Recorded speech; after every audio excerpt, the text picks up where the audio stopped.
বিসমিল্লাহির রহমানির রহিম। সংগ্রামী সকল ফেসবুকে ভাই বোন বন্ধু, আমি আপনাদের যে বিষয়টা অবহিত করার জন্য এসেছি, যে বিষয়টা জানানোর জন্য এসেছি, সেটা হলো যে আসলে রাষ্ট্রে যে কোনো সমস্যা সবাই কিন্তু একসঙ্গে তুলে ধরে না।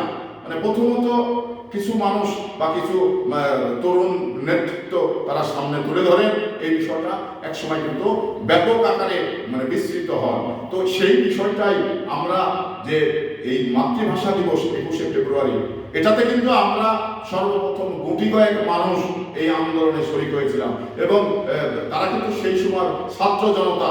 তো এখানে এই মাতৃভাষা বাংলার দাবিতে তারা কিন্তু আন্দোলন করেছিল, সংগ্রাম করেছিল।